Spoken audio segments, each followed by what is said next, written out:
Shifting focus for now. You know what they say about people-led movements? You can suppress the people, but you cannot suppress their anger. And our next story has a lot to do with that. Having failed in using brute force to bring Balochistan under its reign of terror, Pakistan Army, it seems, is up to new tricks. In the province of Balochistan, the Pakistan government has granted the military special powers, empowering security forces to preemptively detain individuals suspected of posing a threat to national security. Now, these unchecked powers seriously undermine human rights and the rule of law. As a result, the troubled region of Balochistan is virtually under military rule.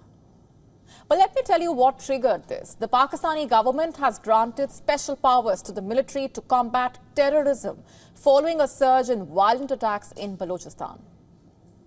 In the month of August, Balochistan witnessed the worst violence in 6 years. In particular, the week that coincided with the death anniversary of Nawab Akbar Bukti. He was a prominent nationalist leader and former chief minister of Balochistan. His killing in a military operation on the 26th of August 2006 had fanned the flames of the simmering insurgency that was raging for years. In that week, more than 70 people lost their lives in coordinated strikes claimed by the separatist group called the Balochistan Liberation Army, or the BLA. On the 26th of August this year, 23 civilians were shot dead after gunmen blocked highways, stopped vehicles, checked the computerized national identity cards of passengers and shot dead those who belonged to Punjab, as per reports.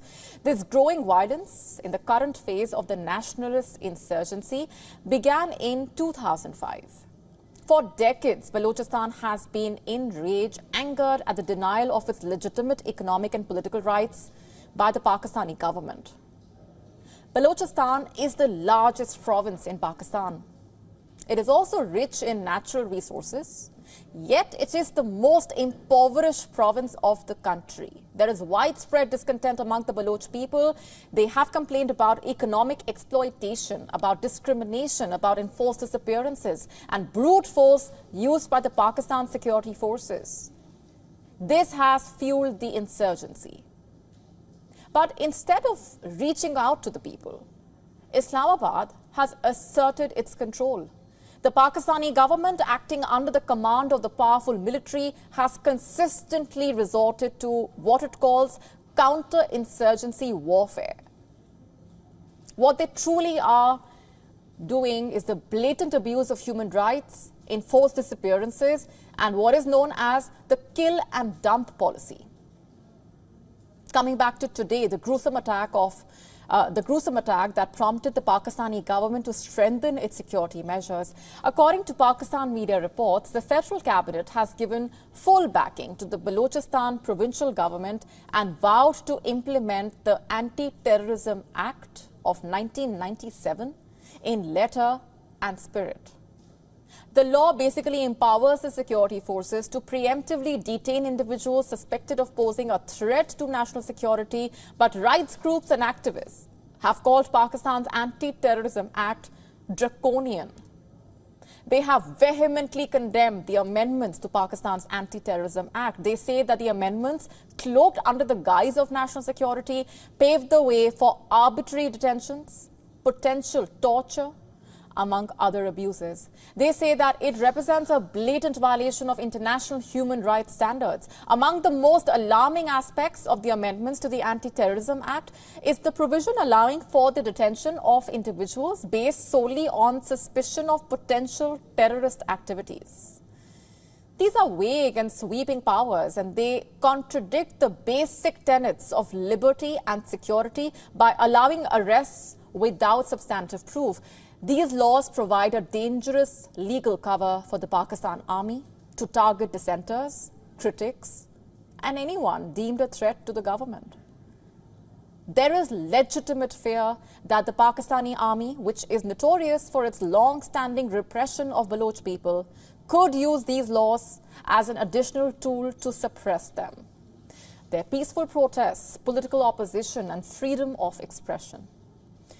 Balochistan is already heavily militarized. Those within the Pakistan army leadership already consider the Baloch nationalism as inconvenient, something that they crush with a heavy hand.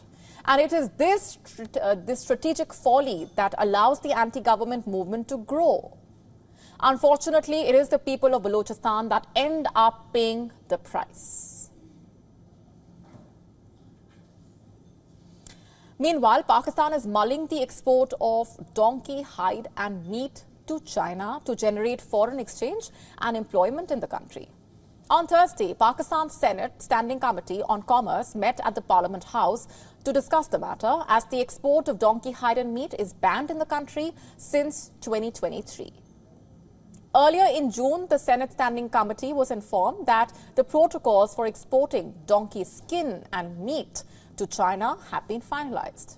After China and Ethiopia, Pakistan is the third in the world in number of donkeys. In China, donkeys are in high demand to make gelatin from their hides, which is used to basically manufacture traditional medicines.